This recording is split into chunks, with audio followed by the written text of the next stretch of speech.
Hoveyda within the seminar, the series of seminars that he's giving through Spain, quite a few cities in the well, HECO Seminario Itinerante that we have had here a few times, and also this time supported by the Andalusia section of the Royal Society of Chemistry. So thank you, Charo, also. And so I will introduce you, Amir. Although I mean it's very easy because all of you know him pretty well. But from his past, he did his degree in Columbia University, and then he moved a little bit to the north to Yale University for his PhD with Professor Schreiber, and then he kept moving to the north, couple of 2 more hours driving right to the north to Boston, where he felt more comfortable, I guess, because he stayed there for quite a long time. So he did his postdoctoral period with Professor Evans, also very well known by all of us. And then he established his independent group in Boston College. He was the chair there for quite many years, and also visiting professor in Israel. And now he's also or part of his group, or his other half of the group, in Strasbourg as a director of laboratories in chemical catalysis science. But he also has connection to the industry. He has been, for example, co-founder of Chimo, quite a successful company for metathesis catalyst for a plethora of applications. And I mean, so in the CV, there are so many awards, so many distinctions, that it would be so boring to read all of them. So sorry. I will, right? I can give just one. I mean, he has a catalyst with his name. Is that not enough distinction that will last for quite a long time? The Grab Hoveyda catalyst, we bought a little bit just last week, I think. You should buy more. Okay. If it works, we will. So it's a great pleasure to have you here. Thank you for the invitation, and we are looking forward to it. Thank you, thank you, thank you very much, Jesus. I have okay. It is a great pleasure to be in this beautiful city. I've been to Spain many times, but I've never been to Seville. So I am very happy to be here. Is it okay if I stand here? Okay. So I wanted to tell you today about a story that involves the use of more than one catalyst to get a transformation to work. And the concept of multi-catalytic system, dual catalytic system is not new, but there are they can be very simple, and they can be more interesting and more complicated. So I'm going to show you a system that is a little interesting and complicated, and I would like to tell you what are some of the lessons that we have learned from this system. So without any more introduction, let me start telling you about the chemistry. So sometimes when you sit down and you think about chemistry, you say, okay, I want to convert a certain substrates and reagents, and I want them to react with the one catalyst, and then they will generate a intermediate that is not isolable. You cannot isolate it.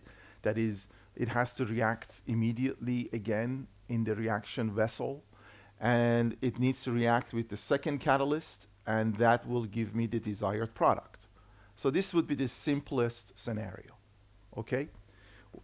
In this scenario, we have examples of this scenario. One of them is by my good friend Dave McMillan, where he published about 10 years ago, where you can take an aldehyde and a ketone, and this catalyst 1 with this amine, an enantiomerically pure amine, you generate this enamine, and then in the presence of this ruthenium-based complex for photochemistry, you can make a CC bond and then hydrolysis. Now, this is a pretty simple system, a straightforward system, because there is no overlapping function. These two catalysts will not get in each other's way. They have complete respect for each other, like the fans of Seville and Betsy, okay? completely respectful of each other. They will not argue. That is, you cannot imagine that this catalyst does anything that this catalyst does, or vice versa. Okay? But things can get a little bit more interesting. For example, if we go back to our situation, it's possible that catalyst 2 also likes to react with substrates and reagents. That is, it's not going to wait around until catalyst 1 reacts with substrates and reagent. Catalyst 2 will also react. And that will give us undesirable products. So you have to worry about the timing of the two catalysts, okay? One way to address that is to make sure catalyst 1 is more reactive than catalyst 2, but that is not always possible because it depends what kind of products you want. And here what we're going to do, we are not going to see what we can make, we are going to try to make what we really need to make. So we have to do what, sometimes you can say, okay, I need a fast catalyst and a slower catalyst, so let's make these. And a lot of times what those you're making, nobody cares about. So that's what we are not going to do that. Okay, so another possibility, another complication is that catalyst 1 and catalyst 2 can interact. That is, if catalyst 1 is in the flask by itself or catalyst 2 is in the flask by itself, they're fine, but if you put them together, they can interact. And one example of that is ligand swapping. So let's say you have two transition metal complexes, and one has a chiral ligand, the other one has an achiral ligand, and if they can do ligand exchange, then that can be a problem. So ligand swapping can be a problem. So an example of that is by another good friend, Steve Buchwald, where here he's using two phosphine-based complexes, a chiral one, which he needs it to be on copper, and a monophosphine, an achiral one, which he needs it to be on palladium. He is doing he has to do oxidative insertion here, he has to do copper hydride addition here, and this is where his enantioselectivity comes from. And then he has to do cross-coupling. Now imagine if there was a ligand exchange here, then you would have an achiral copper complex, and then you will lose enantioselectivity. So Steve had to do some preparation of these complexes individually, if you look at the supporting information of this paper, and hope that the rate of the ligand exchange is not faster than the rate of the reaction, or else he would get low enantioselectivity. And he had to play around with that. Unfortunately, he put it in the supporting information, and to me that's the most important, interesting part of the paper. So, okay, so it can even be more complicated. For example, what can happen is that here now catalyst 1, after generating the intermediate, may decide to continue reacting with the intermediate and giving you byproducts. So things can get complicated. So what we're going to talk about today is a situation where we want catalyst 1 to react first, and then catalyst 2. And what is interesting about the situation I'm going to show you is that catalyst 1 can continue reacting with the intermediate. And what is particularly unique is that catalyst 2 actually is more reactive than catalyst 1.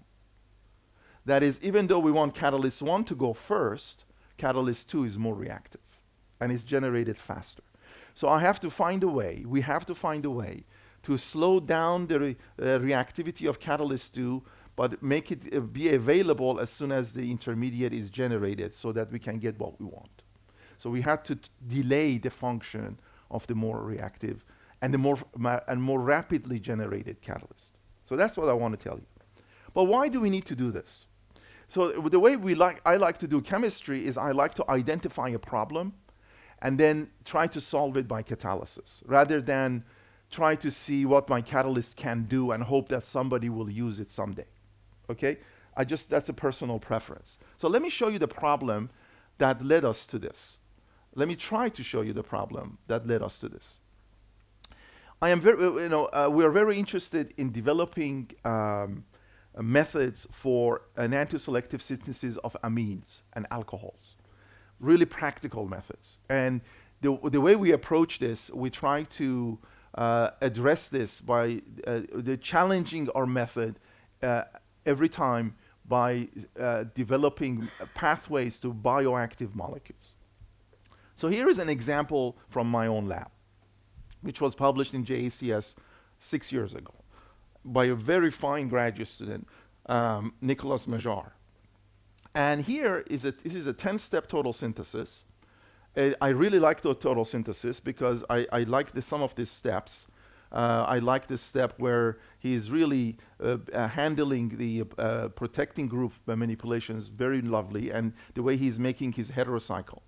But the problem with this synthesis is that out of the 10 steps, 4 of the steps have to do with handling the nitrogen, protecting it in an appropriate form, and then removing it.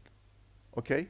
So here, first we have to come in with this olefin, then we have to do ozonolysis, and then protecting the aldimine, the aliphatic imine, which are very much more sensitive than aromatic imines. That's why many of the method papers you read are about only aromatic imines. Aliphatic imines are much more difficult because they have a tendency to generate enamines, and the enamines are finished. And most of the applications that we need in bioactive molecules require aliphatic imines. So that is the problem we are trying to solve. And here, what Nick had to do is take this massive compound and treat it with bicarb, in situ generate this imine, and hope his catalytic reaction works faster than enamine formation, and then very carefully treat it with HCl to remove this phosphenoyl group. And I know the synthesis works, but it is really a problem because by the time we do all of this, we have thrown away about 60% of the mass. So we have thrown away most of our compound just because we don't know how to generate an aliphatic imine without any activating group. So ideally, you want to generate an NH alkyl substituted imine, which are very unstable. That is what ideally you would like to do. Okay? And as I said, 4 of the 10 steps are not giving you anything. They're just manipulation of groups, which is very inefficient. So let me show you another example by a very important group in Japan. And this is about this molecule, which we are interested in because of its anti-cancer ability. It's called tangatorin. Now, here I have highlighted some of the cases where you have had to do reduce, oxidize, reduce, oxidize, reduce, oxidize, because we don't know how to do chemoselective chemistry. We have to protect, deprotect, and oxidation is a reduction is a form of protection. So this synthesis is 26 steps, and it's 10% overall yield, which is a fantastic overall yield for a 26-step synthesis. But 7 of the 26 steps are protection, deprotection, and 9 of the steps are oxidation state adjustments. So more than half of this total synthesis are not meaningful bond-forming reactions. They are just, it's like waiting in the airport. You know, when you fly, it's 50 minutes fly and 5 hours of waiting. Okay, that's how we do total synthesis in 2020. And more importantly, and this is something process chemists in industry are very sensitive to, but academic chemists, we should be more, is how long does it take? This synthesis takes 300 hours of reaction time, okay? And more important than that, you have to do 21 isolation protocols, most of them silica gel chromatography. And that is a great amount of waste and money and time. So the 300 hours I'm mentioning here doesn't include all the time you spend to do the isolation protocols. So these are important parameters for a total synthesis. And as organic chemists, we only care about, yield, did I make it? But, so if I talk to my sister, she's going to wonder how much waste is going to go into, the sea by New Haven, which already smells pretty bad, okay? We need to worry about that. So the idea, so we said, can we do better? In 2017, or when we started thinking about this, can we do better? Can we do much better, not just better? So the idea was that perhaps I could start with this molecule where there is an unprotected amine. Somehow, if we could make it, I will show you what we were thinking about. And then I could carry out ring closing metathesis. We know a little bit about this reaction. And then we could make this amide intramolecularly, and then somehow then do this intramolecular condensation, and then there would be, this could be a shorter synthesis. But the problem was, how do we make this compound? Can we make this compound in a very efficient way, very diastereoselective way, and even a very enantioselective way, and in a stereodivergent way? Now, you know, I hope you will agree that gifts should not come in impenetrable boxes. So if I give you a gift, say this is a beautiful gift, in a beautiful box, big ribbon, but you say, Amir, I cannot open it. Right? That's not good. That's not a good gift. Okay? So if you publish a paper or a method, and you can make an amine that has a protecting group on it that you can never remove, what is the point of that? Or you can remove it sometimes, not all the time, and it requires really harsh conditions. That is, then you're giving me a gift in an impenetrable box. That's really not a nice gift. So we developed a paper, we developed chemistry last 10 years where we can take an allene, an aldehyde or a ketone, and diboron in the presence of a copper complex, and this is a multi-component reaction, and we can make these homoallylic alcohols, which you can modify in a number of ways, catalytically and enantioselectively, and we have applied it to total syntheses. Okay, so a young man in England by the name of David Proctor carried out the same transformation, but with these imines, paramethoxyphenyl imines, and obtained these compounds, the corresponding amines. The problem here is that, first of all, this has to be an aryl group. Okay? If you read these papers, there is no mention of an alkyl group. And an organic chemist, sometimes we tell you more, but by what we are not telling you, than by what we are telling you. So you need to pay attention as students. You read a paper, is that some things aren't mentioned. It's not because we don't try them. We try them, but they're not very good, so we don't put it in the paper. Because honesty, unfortunately, doesn't pay, and the reviewer says, well, this doesn't work, so it should not be accepted. So I don't blame, okay? So that's tradition. So, but the problem is I cannot use this method. First of all, it gives me the wrong diastereomer, and it's limited to aryl, and the best yield you can get under harsh oxidative conditions to remove this is 40%. So that's not going to work out. We need to do something better.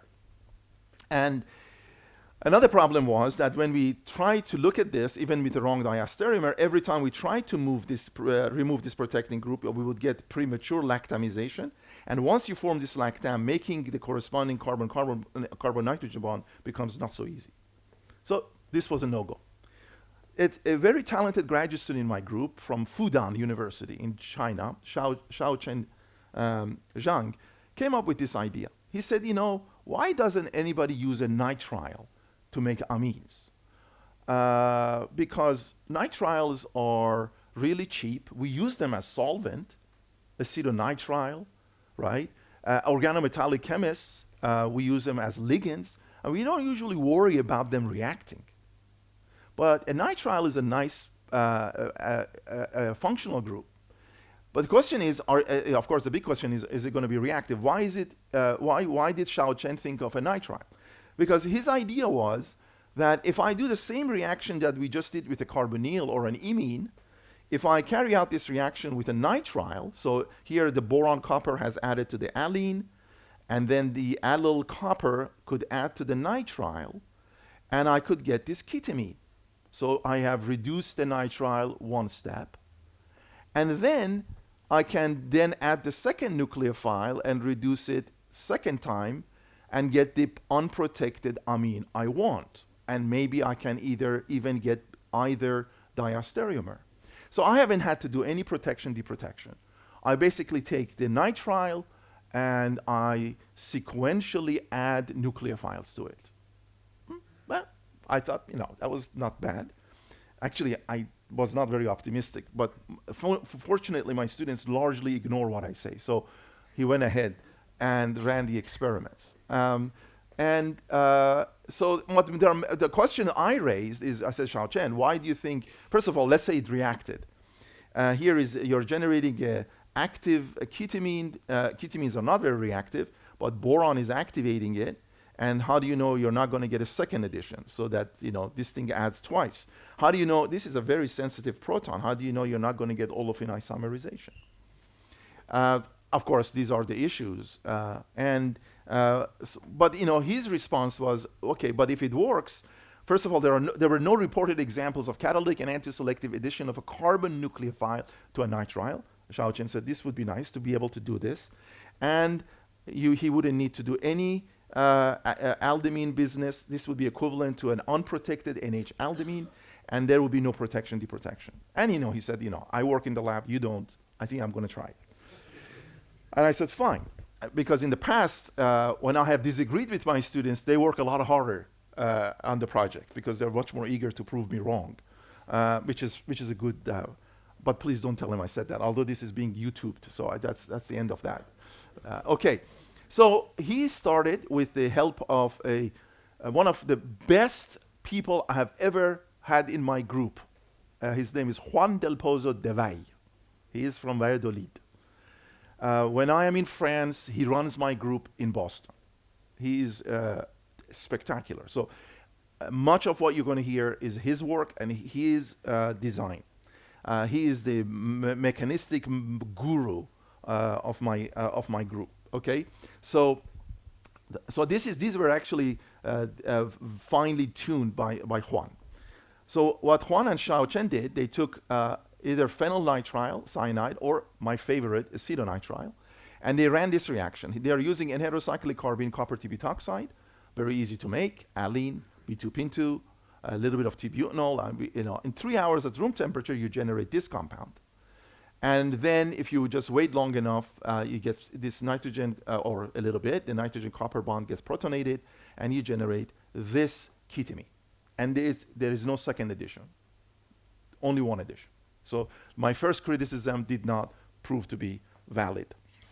Okay, and if you look at the boron NMR, you see that this boron is really bona fide tetravalent boron. This is a real bond.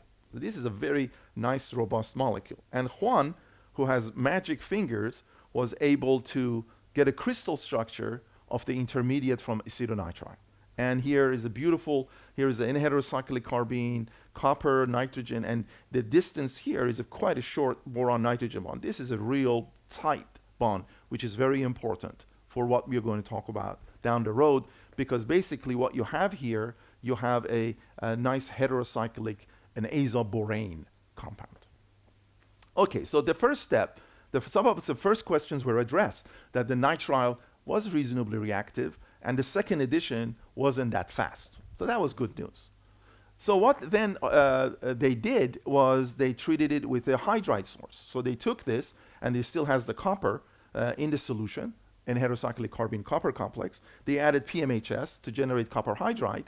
And here what they did was they were able to reduce the ketamine and with very high diastereoselectivity selectivity.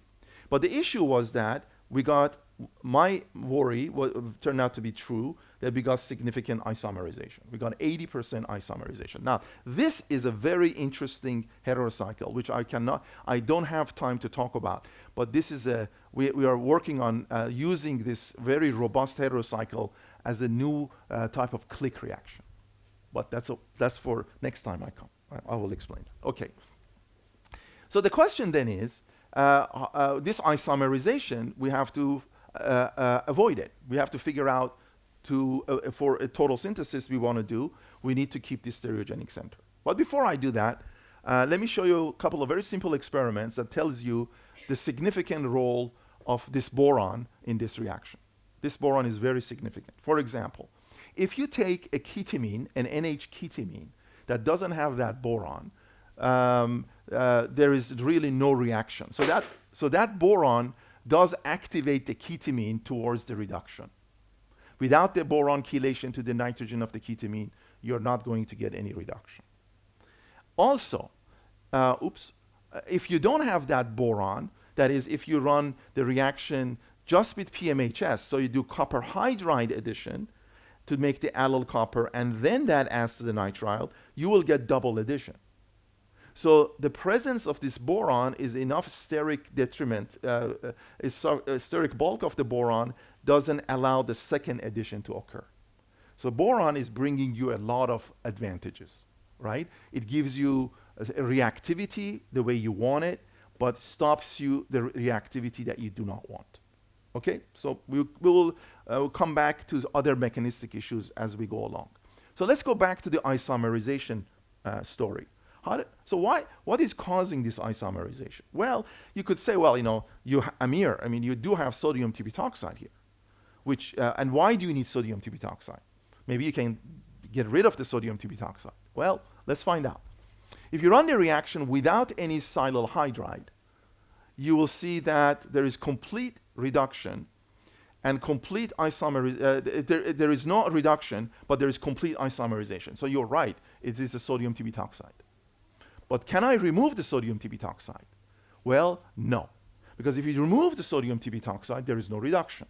And that is not so surprising, because you need the sodium tibetoxide for being able to break the copper-nitrogen bond that you get after the reduction and release the copper by generating a copper-oxygen bond, and then reacts with B2-pin2 and turns over. So you need the sodium tibetoxide for catalyst turnover in the second step for the reduction, but it causes olefin isomerization. So we have a problem.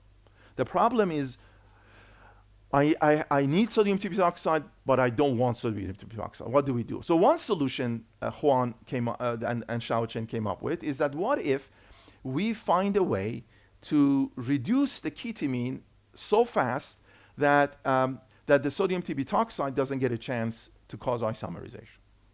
So okay, so we need to understand the relative rate of formation and relative rate of reactivity of the two catalysts, the copper hydride and copper boron, right?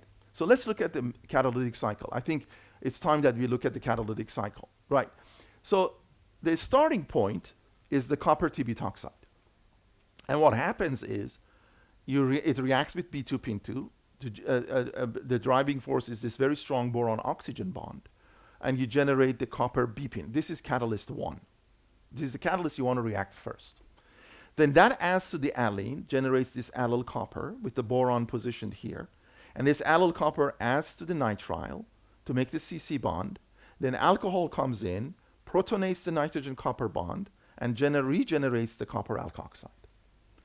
But at the same time, this copper alkoxide is doing something else. It is reacting with silyl hydride to generate copper hydride. And this copper hydride then hopefully reacts with the ketamine that you just generated to reduce the ketamine.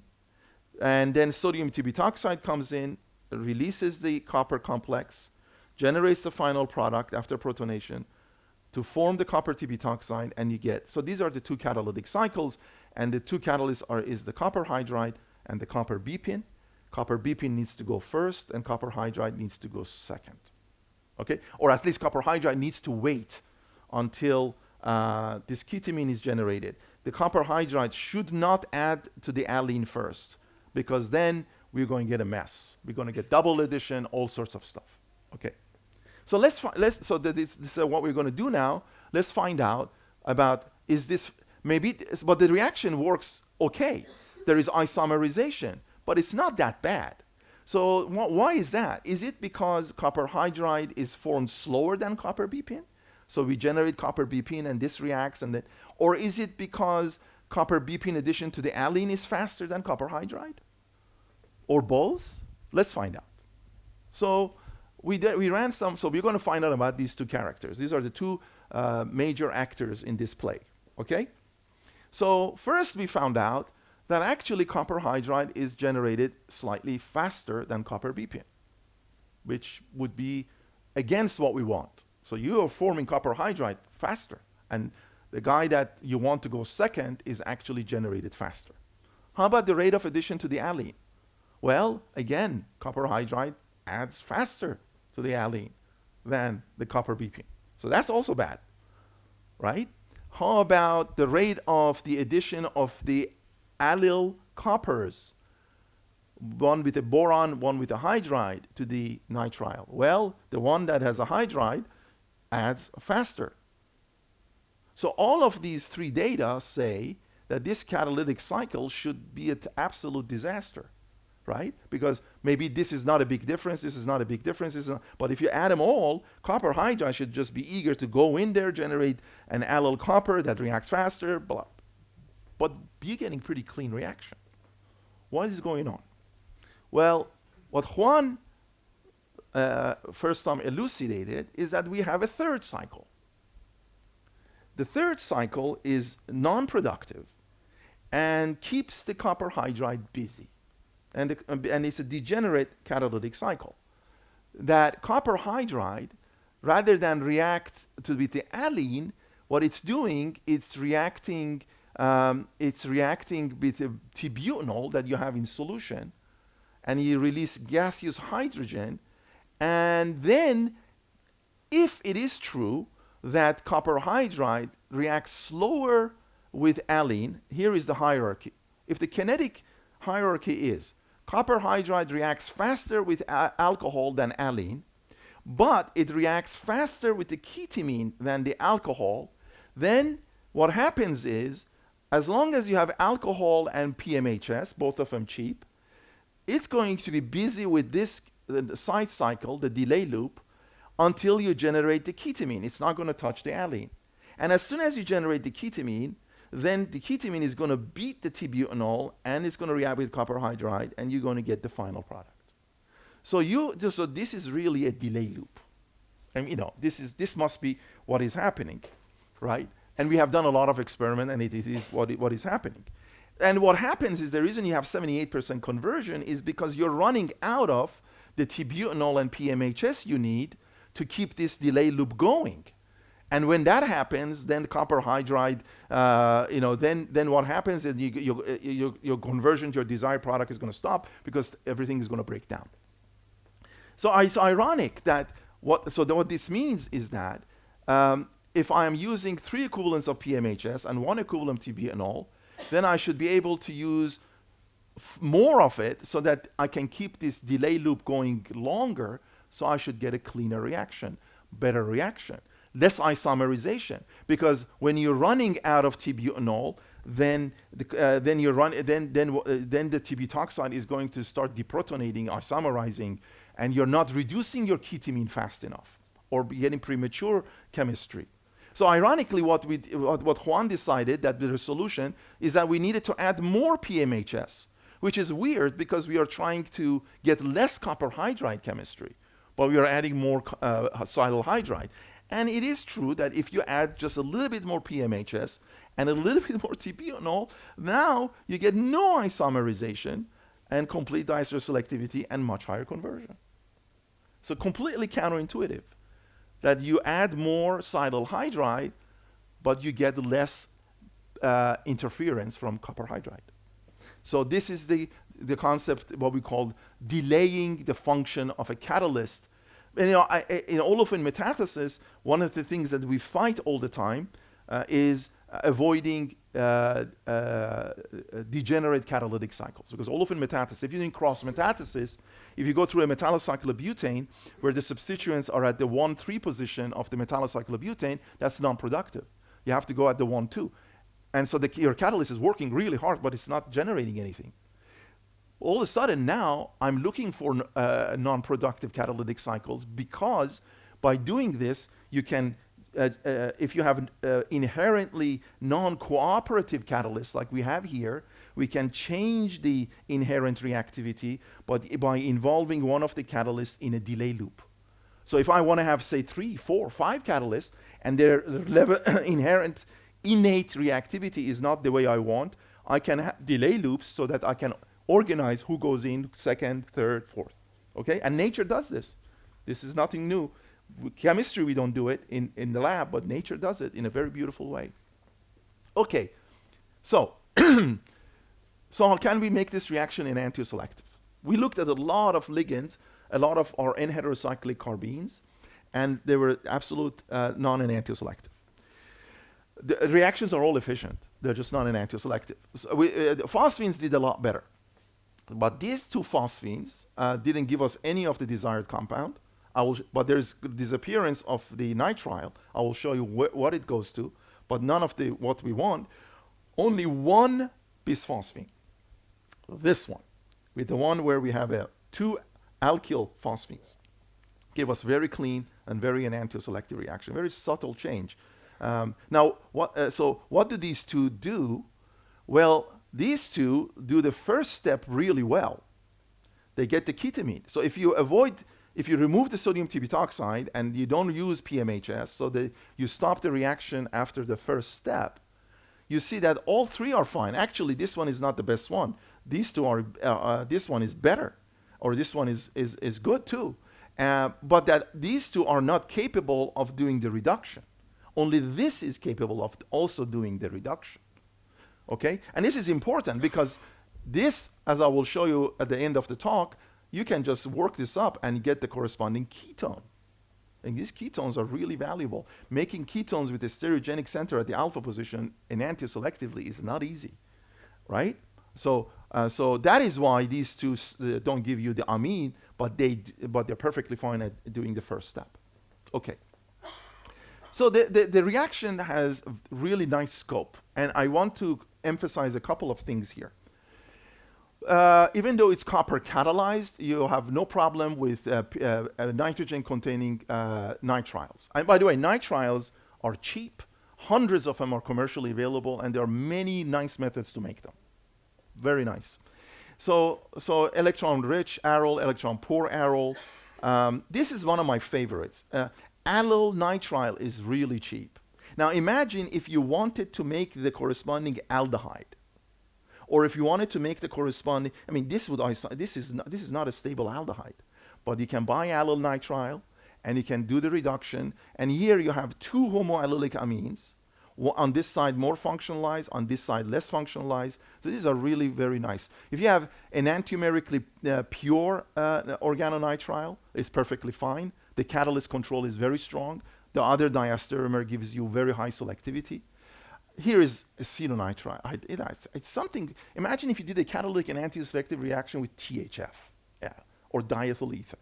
This is where I like that. T-butylnitrile, no problem. So these are, and you can use different allenes. So the scope is reasonably broad. Okay, let's go back to the tangatorin synthesis. Remember, I said, can we do better? We generate this nitrile as a starting material, about 1.5 grams of it in about 50% yield in three pretty straightforward steps. Then we make this allene in 2 steps in about 70% yield. We take 1.2 equivalent of this allene, this nitrile, B2PIN2, PMHS, 2 mol% of this commercially available ligand, 2 mol% copper mesotyl. It doesn't have to be copper mesotyl. We have air-stable copper salts that Juan is using now, and it can be carried out. It doesn't need glove box. It can be in the hood, and we obtain this compound in about 2.5 grams of it with complete diester selectivity and reasonably good enantioselectivity. Now we have to remove the boron. Now I don't like removing things because that's inefficiency. This is like a protecting group. But this boron has done a lot for us, and I explained to you. This boron, as I will show you, is responsible for highly diastereoselective reduction, is responsible for not getting double addition, and is responsible for getting the reduction actually happen. So it has done a lot more than. But I wish, what we're trying to do is to find a way to make these molecules, to do this synthesis without having to remove this boron. But the boron is removed catalytically, and it's reasonably efficient.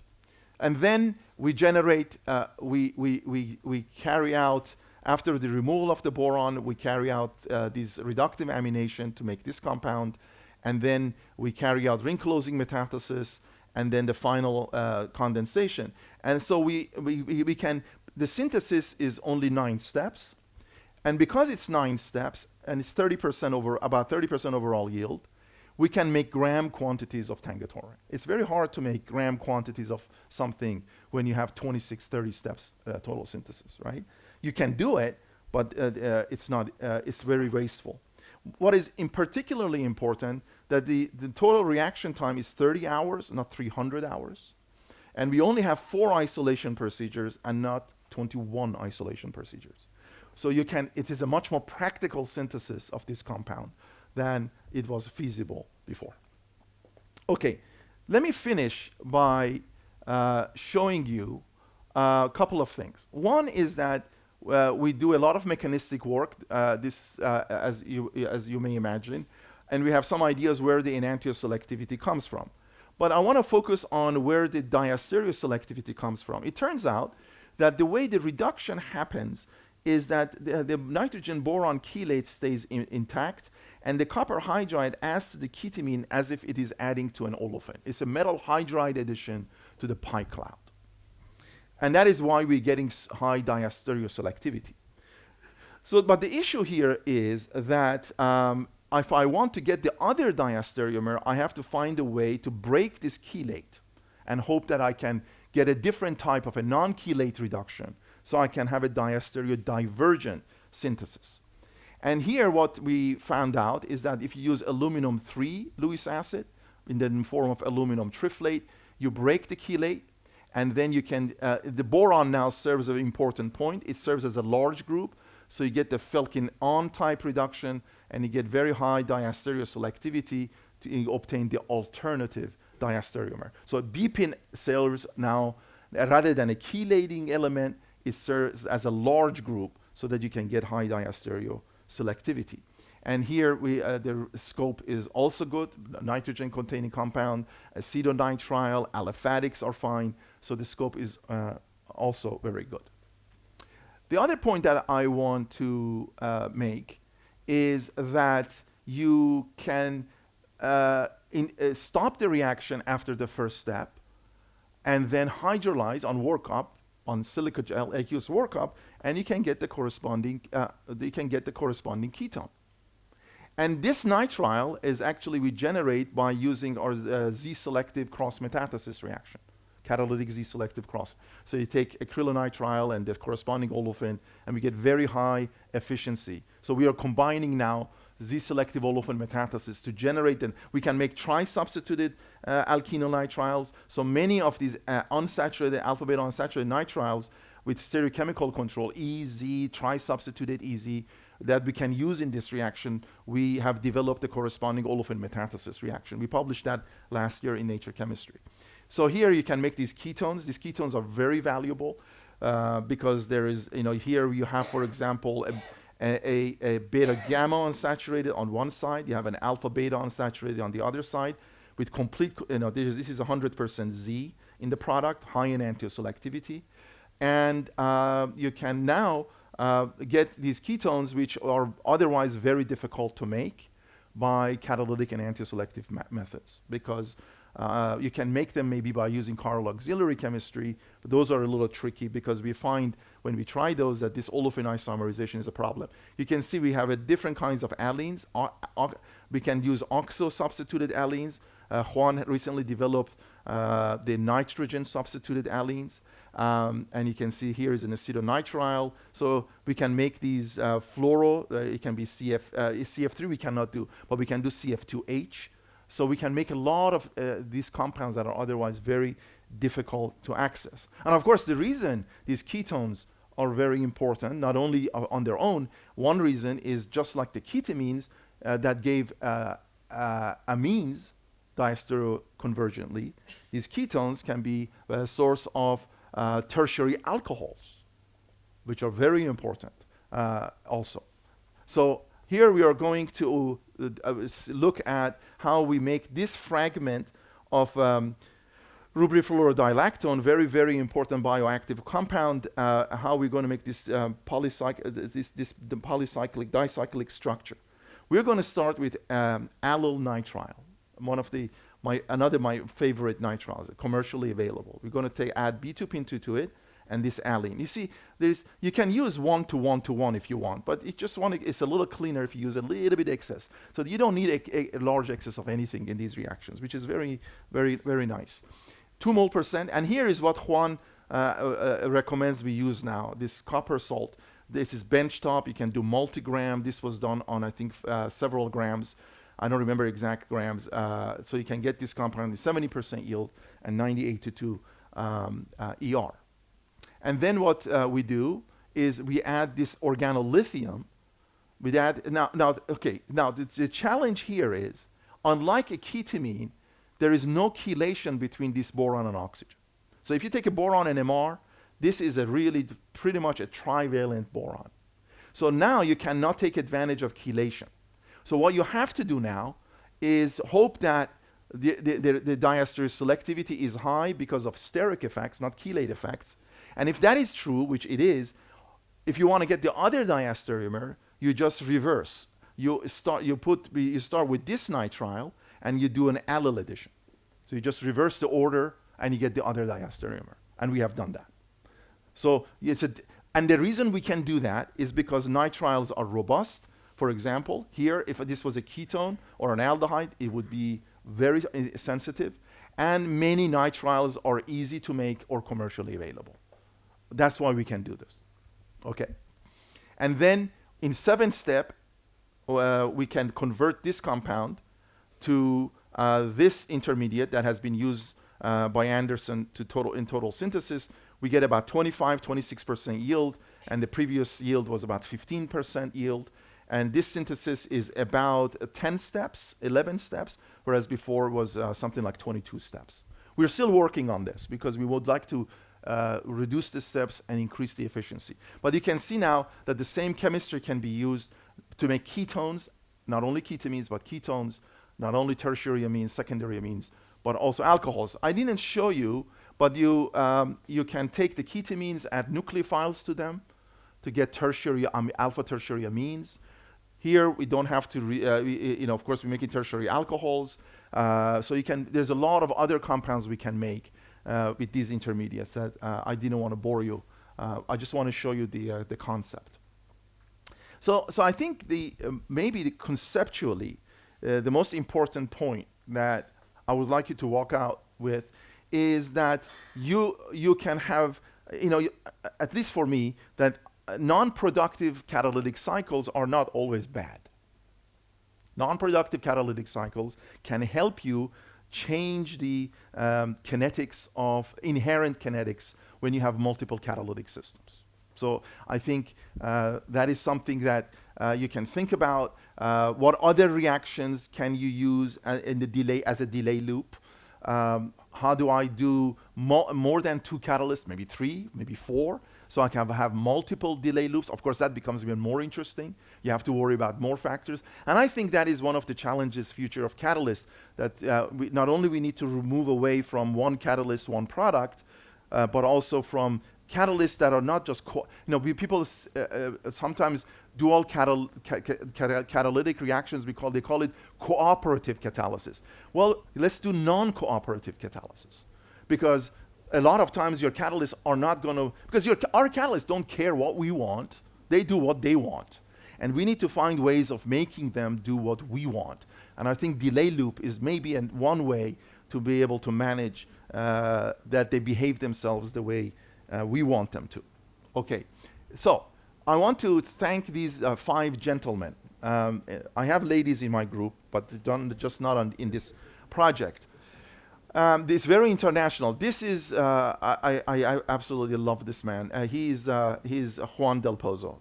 He is the guy who basically, he published 6 papers with me last year, and they're all on different topics. He runs my group in Boston. He manages every project. He has meetings with his students. He gives advice. And I wonder whether my students are actually happy that he's doing the job rather than me. I have a suspicion that they are, but that's what it is. This man, so he's of course from this country. This is Sebastian Torker, who is in charge of all the computational work. He got his PhD with Peter Chen at the ETH. He's Austrian. So here is Austria, and here is Spain. This is Xiaochen Zhang, who is obviously from China. He's going to start his position at Novartis in Boston in June. These two gentlemen are as you can see, they're in Strasbourg. This is Filippo Romiti, who is responsible for all the total synthesis applications. He's Italian. And this is Paolo Paiotti, who is responsible for some of the applications that I didn't talk about using these reactions as click transformations we're very excited about. He's Brazilian. Okay, so we have Austria, Spain, China, Italy, and Brazil. I think only Austria and China haven't won the World Cup. The other ones have won the World Cup. Okay, and these are the institutions who funded our chemistry. Juan has been funded by this foundation in the first couple of years, so I thank them, and I thank you for inviting me to this absolutely magnificent place and this beautiful lecture hall, and I will be happy to answer any questions you might have. Thank you.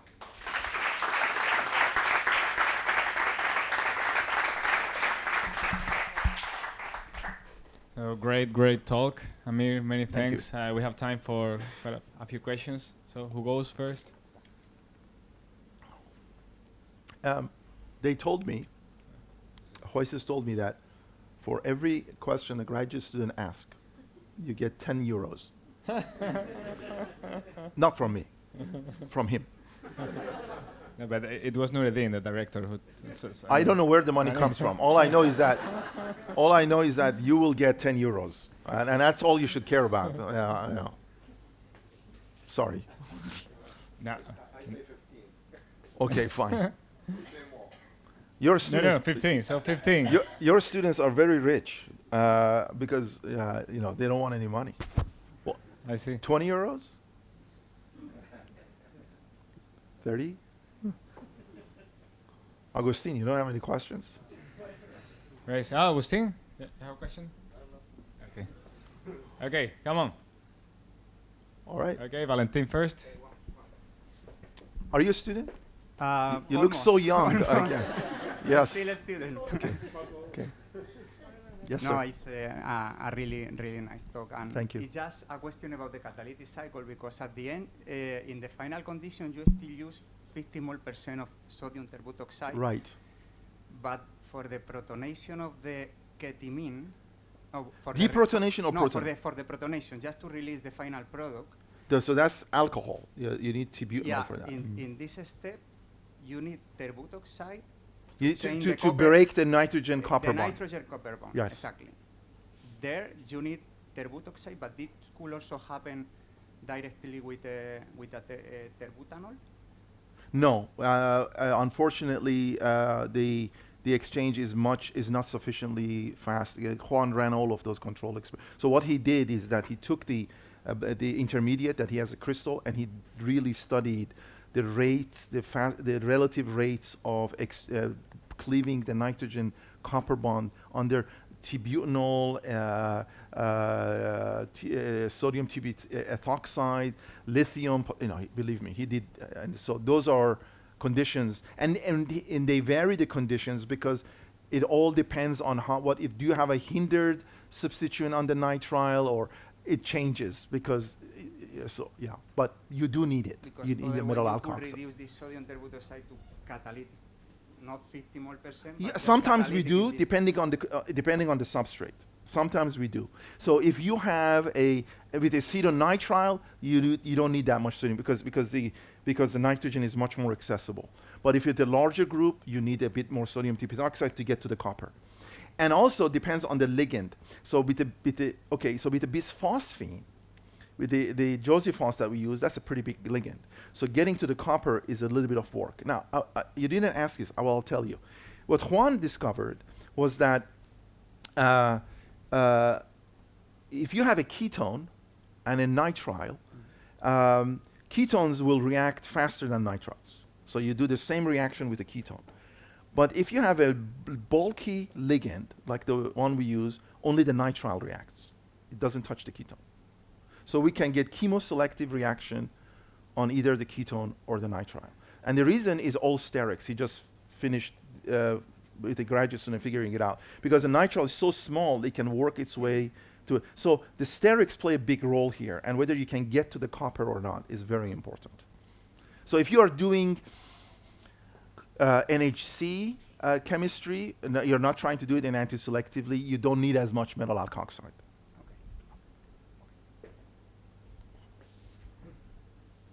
Just a second comment, because the second step is a reduction. And what about a CC bond formation? Oh yeah, you can. So we are just finishing. We're going to write this up. You can add organocerium compounds, boron compounds. We can add make the alpha tertiary amines. But with the same strategy. The same strategy. Yes. What do you mean? No, at the same time. Trying to develop a delay cycle. Yeah. Not for a reduction. No, we have. No, you don't need to. Yeah, you don't need to. Unfortunately, you don't need to do. So we don't do it. Because those are not. Those also only copper hydride is a problematic. Yeah. Yeah.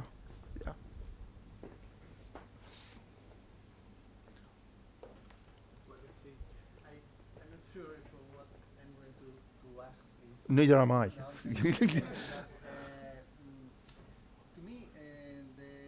this concept of the delayed catalysis is something that you find out when you're looking at a reaction that is surprisingly well behaved. And it's something really hard that you would implement or prepare, do it on purpose from the principle. Right. And you find this out and it works. Right. But it seems that there should be some simpler ways to do this. Like Sure. For instance, have you tried to make the silent, the trick is to have a lower concentration of the copper hydride. Right. Because at the end of the day, it's a Yeah. genetic question. There is a problem So, because maybe if you use does- pixelate is something more. we have tried simple. every silane under the sun. The problem is that if you slow that down too much, copper beeping, your intermediate will, if you slow down it too much, copper, there are other things will happen to your intermediate. So you have to get rid of that intermediate. So if you slow things down, and by using less copper hydride or by reducing the amount of silyl hydride or by using bigger silyl hydride, a lot of other things will start happening. So this would be a lot easier if your intermediate was robust. The problem is that sometimes we want catalytic reactions where the intermediate is going to do other things if you don't get rid of it fast the way you want. So I thought what you were going to ask. In my career, in my experience, some of the most interesting things we find are the ones we didn't plan, right? By accident. Because by definition, what we design is not going to be as interesting because it's based on what we know, right? And usually when nature gives us a gift, then we use that concept to develop other reactions. Isn't that true of all the time? Okay, I don't think I should be ashamed of it, right? So the question now, the interesting question is, how can you use this concept to do other types? Of course, but first I have to show you this. And what we are doing now, we are developing methods where you have you want to react on a less. You want to do the reaction on a more substituted olefin, and then the product we want it, the intermediate, to react on a less substituted olefin. And the way we are doing it, we're keeping the less substituted olefin busy with olefin metathesis, degenerate olefin metathesis, so we are applying it there. It's not as refined as this, but I think this has applications, and hopefully we'll find other ones. But what has a lot of the catalysts that we have developed. No, other example is we spent 15 years developing chiral catalysts for enantioselective olefin metathesis, which is in retrospect not nearly as important as Z or E selective olefin metathesis, right? And all the catalysts we develop for enantioselective olefin metathesis happen to be the catalysts you need for E and Z selective olefin metathesis. Maybe it's because I'm not very smart, so I will take it whichever way I can get it. There's something I still don't see is the fact that the trick is to keep the concentration of the copper halide low. Yeah, but you're forgetting that, you're assuming that that intermediate is going to sit around and wait until some copper hydride finds it. Yeah, but what you're doing, keeping busy the catalyst is the same because reactions, the rate of the reaction depends on the concentration, not in any maybe. Yeah, but there is alternative pathways that I didn't show you. So that intermediate, if it doesn't react with the copper hydride really fast, it's going to do other things. There are other pathways. It's not only these three pathways. There are other pathways. So the reason that you have to hit that ketamine fast before it goes away is that it will start not only, it will isomerize, it goes to enamine will add to, it's a mess. So if you just reduce the concentration of copper hydride, things will go really bad. If you have too much, also, then copper hydride will take over. So it's a very fine line in the middle that we have looked at. We have looked at all of that. It's the problem is that intermediate likes to do other things. Yeah, obviously it's always what we do is far more complicated than what we can show, because otherwise I will be here until next week. So, which is fine with me, but I'm not sure you would like it. Yeah. Wow. Have you a student? Wait a minute. You didn't have a question before. Now you have a question. That's good. That's a very good thing to do. Yes, sir. Yeah. He was in my class in Strasbourg. That's why I know him. Yes. As you said, we can produce byproducts from the catalytic cycle, the first one, when you use the catalyst one. Yes. We can use these byproducts to lead the reaction to another Possibly. cycle, Sure. and then we can get rid of it. Yeah, but then you're wasting a lot of your starting material. Okay. But we are actually doing that because, actually, in a way, Augustine, because when you did that olefin isomerize, you get a very robust heterocycle that you cannot even oxidize the carbon boron bond, which then we are using to basically join two huge macromolecules. So we are using it, but so it's not isomerization is actually, I think eventually the isomerized product will end up being a far more important compound than non-isomerized product. Yeah. So he 10 euros. He's the first. I get 5. We share it. You said graduate students. He's undergraduate yet. So. No, he's a master's. Yeah, master's. He's a master's. Oh, come on, yeah, come on. Good. Yeah. So, who else? Yeah, just a philosophical question. How many All questions are philosophical. how many examples you have to do to say that you have a new concept? I didn't say I have a new concept, No, you said this is the concept of delay. but I didn't say it was new. Yeah, but yeah. That's very different. Hold on. You are putting words in my mouth. I have never said I have a new concept. I've never said I have a new anything. I always said I mean, people said we have a new reaction. Nobody has had a new reaction for 100 years. I said I have a new method. Now, let me say it. Ah, yeah, very tricky. Yeah. Yes. Let's do it the other way. Sure.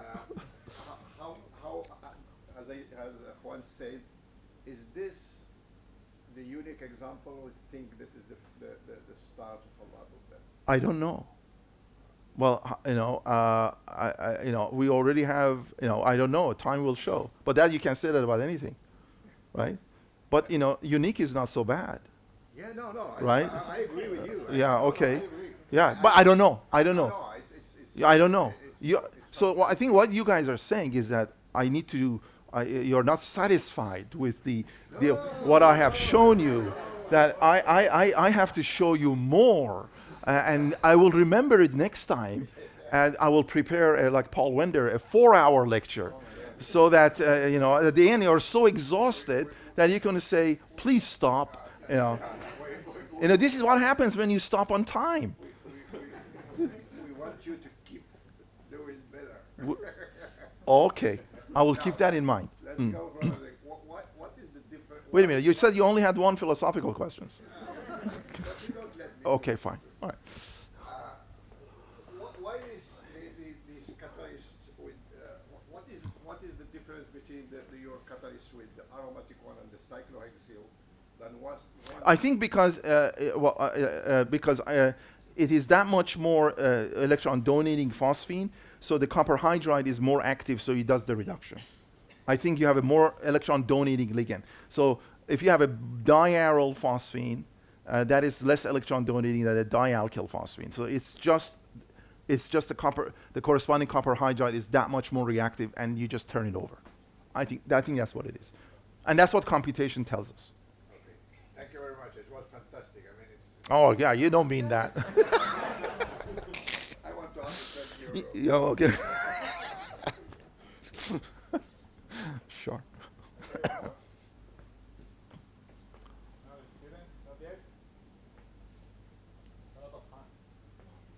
I think they're scared. Yeah. Okay. Well, You told me only speak for 50 minutes, because if I had known you want me to give it to you 2 or 3, I actually didn't. But usually that is the accepted mode, We were free to Yes. go Okay. with more examples. Yeah, they want longer one. They want more examples. Yeah. Okay. I actually I had was something else I was going to show, but I thought it was too long, so I took it out. But if you want, my computer is right there. I can do it. No, it's okay. Just mine. Unless there is no other one. So you were I was thinking about Huang and they're doing also the same kind of thing. And you said that you were working with other examples, right? Yes. Yes. I was wondering, one thing that comes to my mind, you're using more substrates which are not productive. With the metathesis, right? In olefin metathesis, if you do labeling experiments, you realize for most of the time, for every 10 out of 10 catalytic cycles, probably 8 of them are non-productive. Yeah, exactly. But you don't consume anything. That's what I was. That's called it's a non-productive. Yeah, but here you're doing the alcoholysis of the Right. Right? So there you're feeding. There you have another olefin. You're consuming. You have another olefin that gets regenerated. Yes. So that's what I mean. So in correct. terms of atom So economy, it's higher. Yes. Yes. Yeah. Yeah. So that's correct. It would be higher. Yes. Yeah. Yes. But and when you run the reaction, you see gas hydrogen evolution. You do see it. I know that. Right. Yeah. And so we didn't understand what the hell was because we didn't. But T-butanol and PMHS. I mean, that's pretty cheap, yeah. Well, one more? Otherwise, let's... Thank you. Thank you very much. Okay, no, okay, so Oh, let's yes. take again. No? Amir, Is there one more? Okay. No, okay, fine. Thank you. Thank you. Thank you. Thank you.